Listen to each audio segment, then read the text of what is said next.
Narito na ang mga balita sa Bayan ng Lubog. Ilang natapos na kalahi seats at LGU project sa barangay, formal nang itinurnover. Misting kontra dengue isinagawa. Bayan ng Lubog naging host ng second Caritas Bike for Kalikasan. At Linggo ng Kabataan 2023, matagumpay na idinaos.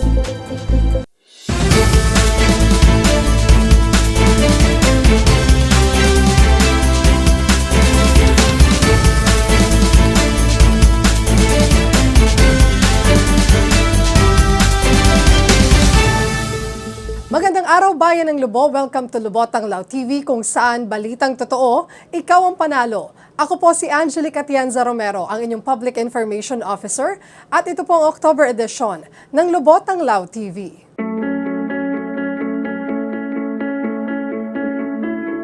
Tuloy-tuloy ang turnover ceremony ng iba't ibang sub-project ng Kalahi Seeds at lokal na pamahalaan sa Bayan ng Lubog. Ang detalye mula kay Gilbert Makalalad.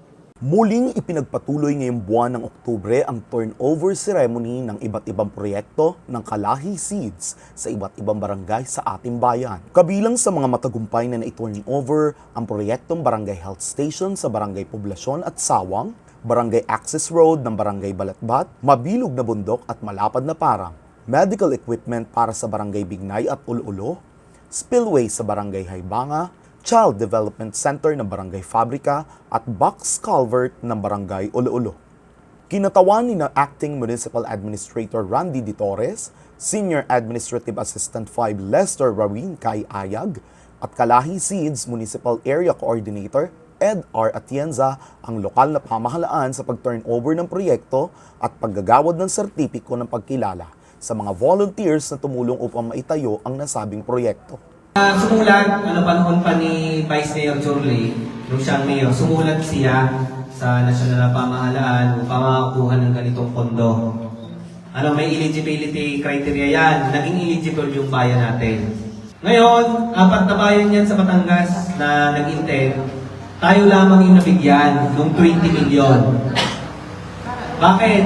Kasi tayo lamang yung nakakomply doon sa 5 million na counterpart. Pangunahing layunin ng Kalahi Seeds, katuwang ang ating lokal na pamahalaan, ang mabigyan ng community-based na programa ang barangay at bigyan sila ng kalayaang pumili ng proyekto na angkop sa kanilang lugar.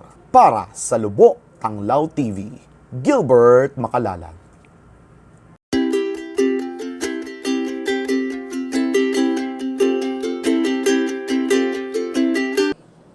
Naging host ang Bayan ng Lubog sa second Caritas Bike for Kalikasan at Walk for the Creation ng Caritas Philippines ngayong buwan. Para sa detalye, narito po si Maika Makalalad.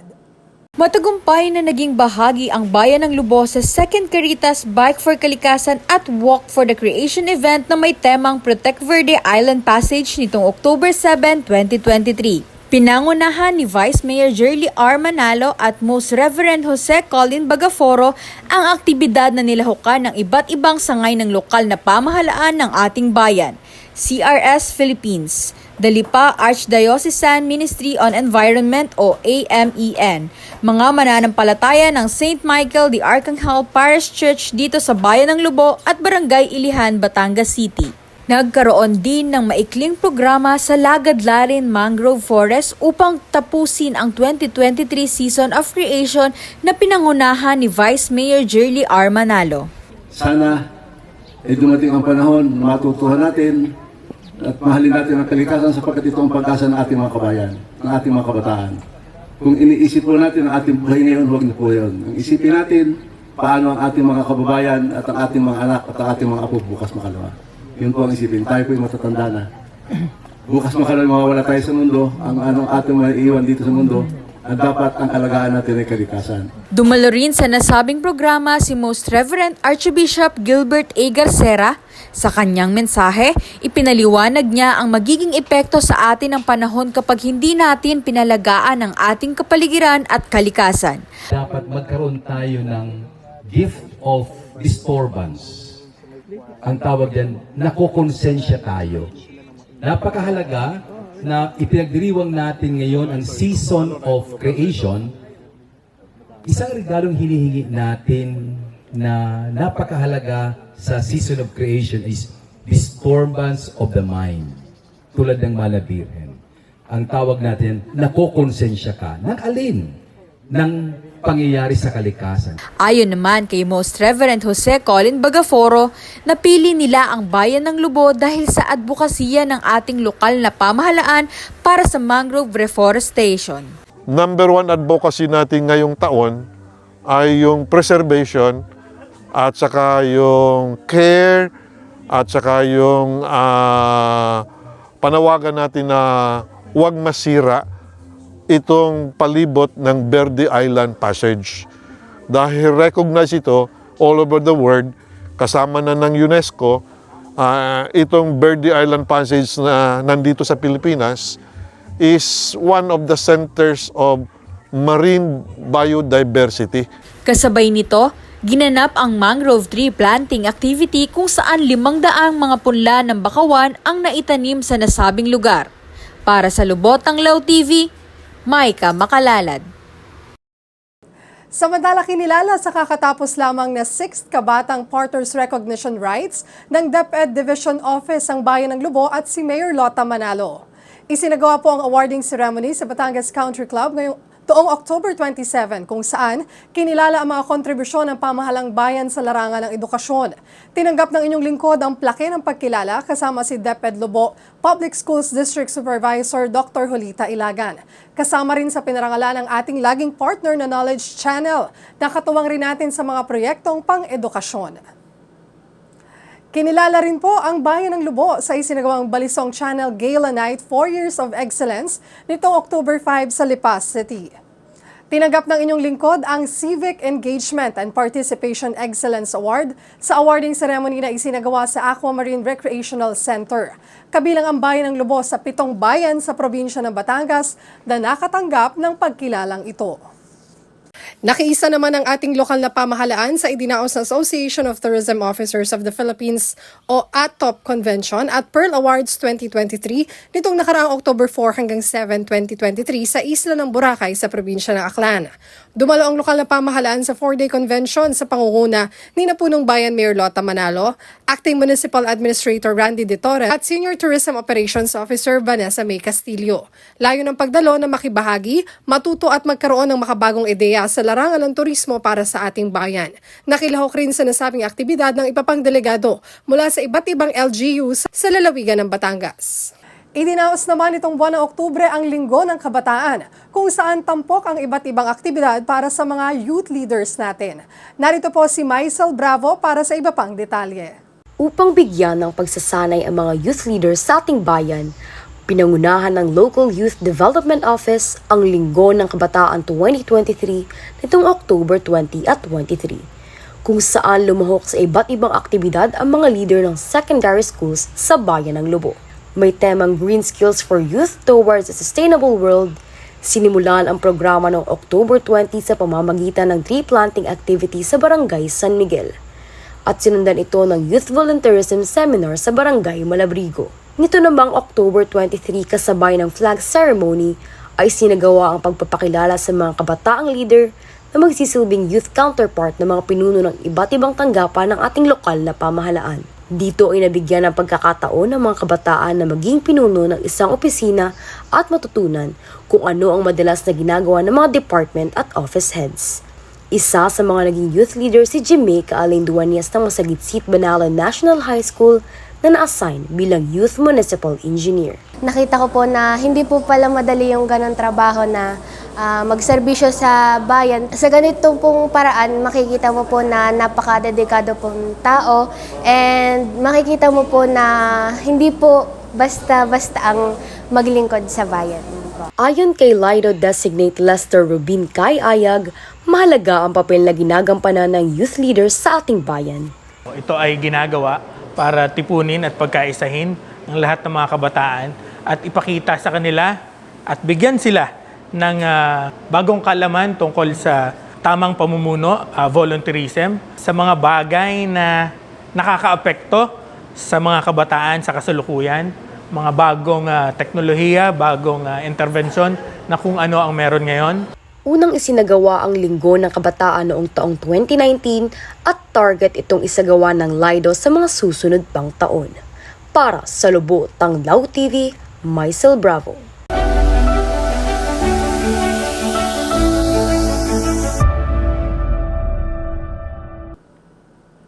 Balitang kalusugan naman, nagsagawa ng misting sa ilang households sa barangay Malapad na Parang ang ating MHO dahil sa suspected cases ng dengue. Para sa iba pang detalye, narito po si Rosel Rosios. Nagsagawa ng misting ang ating Municipal Health Office sa ilang kabahayan nitong nakaraang October 10 sa barangay Malapad na Parang. Ito ay upang maiwasang tumaas pa ang kaso ng dengue na naitala ng MHO sa naturang barangay. Base sa kasong naitala ng ating Rural Health Unit, mayroong 5 dengue cases sa barangay at kabilang sa mga tinamaan nito ay mga bata na nasa edad 5 hanggang 10 taong gulang. Pinapayuhan ng lahat ng ating mga kababayan na maging maingat at panatilihing malinis ang kapaligiran, partikular sa ating mga kabahayan na may mga inipong tubig o stagnant waters na pwedeng pangitlugan ng mga lamok na nagiging sanhi ng dengue. Para sa Lubotang Lao TV, Rosel Rosios. Nagsagawa ng seminar bilang pagbibigay ng wastong kaalaman sa paghahanda sa ligtas na pagbubuntis at panganganak ang Municipal Health Office para sa mga kababaihang nagdadalang tao nito October 23 sa Barangay Sawang. 17 expecting moms ang dumalo sa isinagawang pagpupulong na may temang Usapang Buntis na kung saan ay tinalakay ang kahalagahan ng family planning. Nabahagi rin ang buntis kit, vitamins at prenatal check-up para sa mga dumalo. Ito ay serbisyong medikal ng ating lokal na pamahalaan sa pangunguna ni Mayor Lota Manalo na layong mapangalagaan ang kalusugan ng mga kababayan nating nagdadalang tao. Nagsagawa ng updating at formulation ng Local Disaster Risk Reduction Management Plan ang ating MDRRMC Council ngayong buwan. Ang detalye mula kay Gray Abanilla. Upang matiyak na may maayos na paghahanda sakaling magkaroon ng sakuna, nagsagawa ng formulation at updating workshop ang lokal na pamahalaan ng bayan sa pamamagitan ng Municipal Disaster Risk Reduction and Management Office noong October 24 to 26 sa Pontefino Hotel, Batangas City. Ang aktibidad ay nilahukan ng miyembro ng MDRRMC sa pangunguna ni Punong Bayan Mayor Lota L. Manalo. Dumalo at nagbigay din ng mensahe ang Office of the Civil Defense Regional Director Carlos Eduardo E. Alvarez III kung saan binigyang diin niya ang kahalagahan ng pagbubuo at pag-update ng plano ng LDRRM Plan. Naging tagapagsalita naman sa nasabing pagsasanay ang mga kinatawan ng Provincial Disaster Risk Reduction and Management Office sa pangunguna ni LDRRMO4 Attorney Kimberly Dayan Garcia Abaya. Ang LDRRM plan is a comprehensive plan po na nag-a-address hindi lamang po sa disaster risk reduction. Ngayon po, lahat po ng programa ng local government units, integrated na po ang ating climate change. So, isa po ditong aspeto na tinitingnan, hindi lamang po dun sa 4 na thematic area, nagkakaroon po ng isang komprehensibong plano para maatake po ng ating mga local government units ang kanilang pong kahinaan at mapalakas po ang kanilang mga capabilities para hindi po sila magupo ng kahit anuman pong mga disaster or hazards na yan.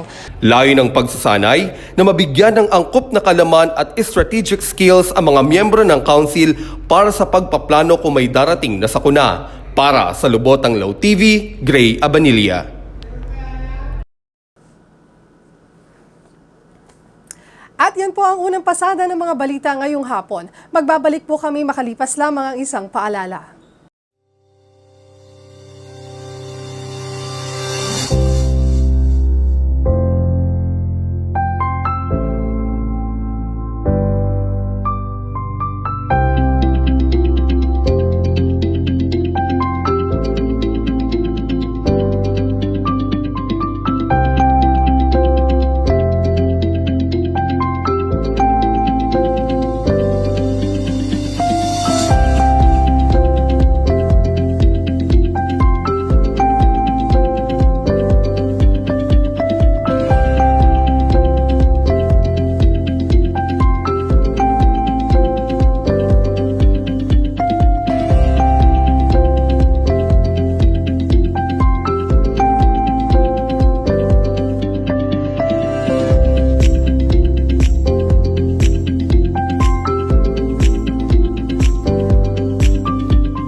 Nagbabalik po ang Lubotang Lao TV. Pamamahagi ng wheelchair sa ilang residente sa bayan ng Lubo sinimulan nitong buwan ng Setyembre at Oktubre. Narito po ang report ni Angelica Bagsik. Personal na tinungo ng mga kinatawan ng punong bayan ang mga benepisyaryo ng wheelchair at tungkod sa iba't ibang barangay sa ating bayan bilang pagpapatuloy ng programa ngayong buwan. 12 wheelchairs at 3 tungkod ang naipamahagi sa ating mga kababayan na senior citizen mula sa barangay Malapad na Parang, Fabrika, Tayuman, Haybanga, Kalo, San Miguel, Balatbat, Mabilog na Bundok at Ulo-Ulo. Mula naman sa Barangay Fabrika at Nagtaluntong ang benepisyaryo ng tungkod. Ito ay bahagi ng programa ng ating punong bayan, Mayor Lota L. Manalo. Para sa Lubotang Lao TV, Angelica Bagsik. Nagsagawa naman ng orientation at assessment para sa mga makakatanggap ng Sustainable Livelihood Program o SLP. Ang report mula po kay Gilbert Makalalad. Nagsagawa ng 2 araw na orientation at assessment ang DSWD Batangas para sa mga organisasyong pagkakalooban ng Sustainable Livelihood Program o SLP nitong October 17 at 18 sa Ginga Agricultural Farm sa Barangay Sawang. Dinaluhan ang programa ng mga miyembro ng Kasama Ka Women's Group at LGBT Lobo Group na kinapulong upang talakayin ang mga alituntunin ng programa at mabigyang kaalaman sa bawat isa kung sino ang eligible na makatatanggap ng SLP bago sumailalim sa assessment. Ayon kay Lloyd Apesigan, Project Development Officer ng SLP sa DSWD Batangas, ang SLP ay isang programa at ito ay may ilang uri ng klasifikasyon na batayan sa pagpili ng maaaring makatanggap ng tulong. Ang purpose po ng SLP or Sustainable Livelihood Program ay para mapataas ang antas ng pamumuhay ng ating mga kababayan sa pamamagitan po ng pagbibigay ng negosyo o trabaho. So ito po ay may 2 tracks.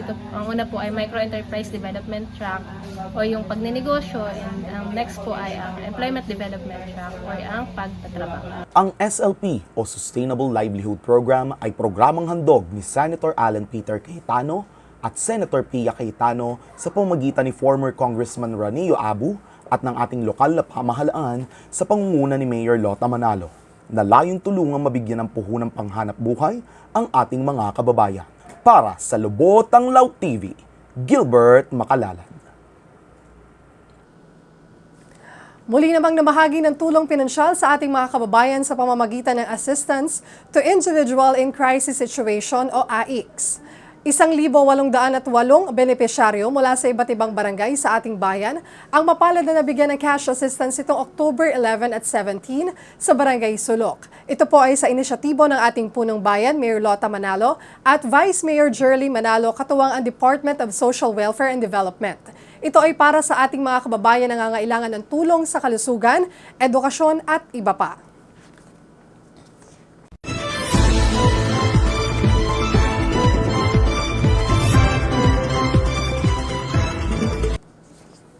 Balitang Agri, matagumpay pong naisagawa ang paglalagay ng mga fish aggregating device o mas kilala sa tawag na payaw sa mga coastal barangay sa ating bayan itong October 15.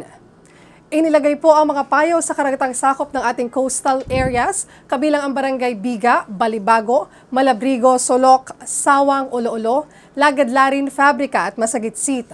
Pinangunahan ito ng Municipal Agriculture Office at ng ating Bantay Dagat. Layunin ng aktibidad na mapataas ang produksyon ng mga yamang dagat at mapataas ang fish catch volume para sa kapakinabangan at kapakanan ng ating mga mangingisda. Isinagawa naman po nito October 9, 2023 ang swine blood sample collection sa ating mga alagang baboy sa Barangay Banalo, Masagitsit, Fabrika, Ulo-Ulo, Lagadlarin at Balatpat. Pinangunahan ng ating Municipal Agriculture Office ang pagsusuri upang makita sa laboratorio kung mayroong magpopositibo sa African Swine Fever Virus Test. Kung nagnegatibo naman sa pagsusuri ay kinailangan lamang ang pagkuha ng recognition of active surveillance on African Swine Fever at certification of disease-free status on African Swine Fever sa DA Region 4A at sa Bureau of Animal Industry para sa tuloy-tuloy na pagbebenta at pagbabiyahe ng mga baboy mula sa ating bayan patungo sa ibang bayan at lalawigan. As of this month naman po, negatibo ang naging resulta ng nasabing pagsusuri at wala pa rin naman po kaso ng ASF dito sa atin.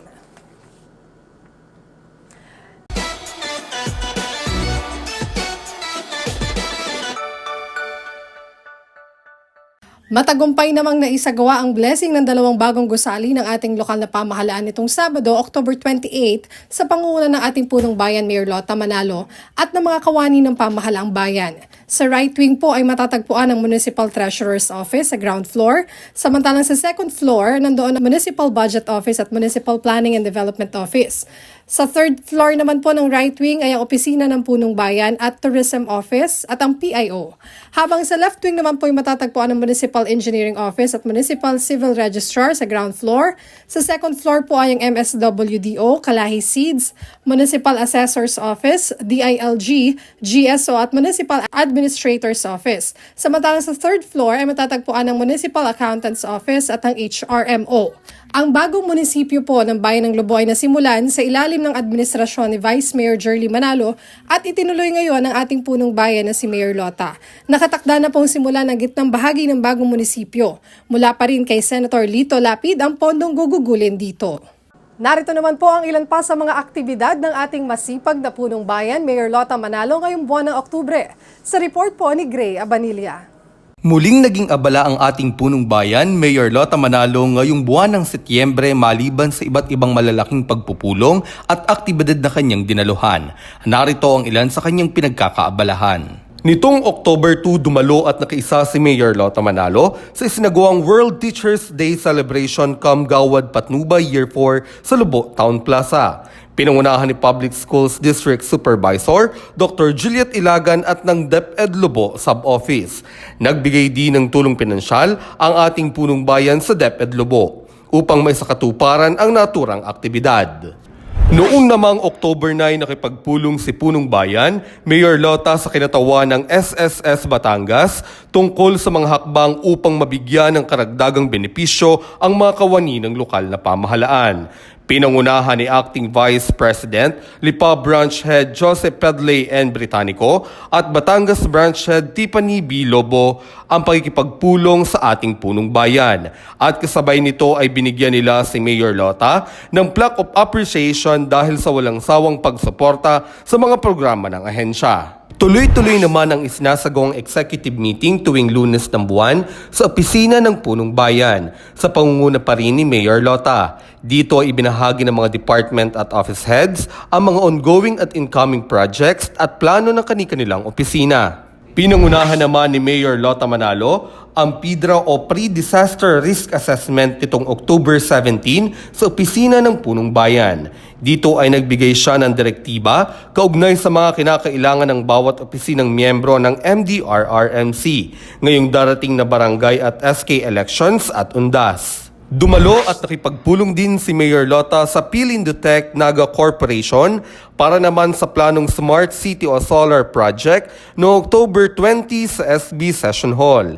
Nakapaloob sa nasabing presentasyon ang plano na magkaroon ng solar-powered municipal hall at streetlight, advanced high-tech satellite-operated weather monitoring device at surveillance monitoring camera sa iba't ibang lugar sa ating bayan. Pinangunahan naman ni Mayor Lota ang 3-day formulation workshop at updating ng Local Disaster Risk Reduction and Management Plan noong October 24 to 26 sa Pontefino Hotel, Batangas City. Kasama ni Mayor Lota ang mga kinatawan at miyembro ng MDRRMC. Para sa Lubot ang Law TV, Gray Abanilla. At yan po ang kabuuan ng ating mga kaganapan sa nakalipas na buwan at ngayong Oktubre. Huwag po ninyong kakalimutang i-follow at i-like ang ating official social media pages. Para sa Public Information Office, Lobo Public Information Office, ang pangalan po ng ating Facebook, sa ating naman pong YouTube, Twitter at Instagram, at PIO Lobo Batangas. Para naman po sa Lubot ang Law TV, ang ating pong Facebook, YouTube at TikTok page at Lubot ang Law TV.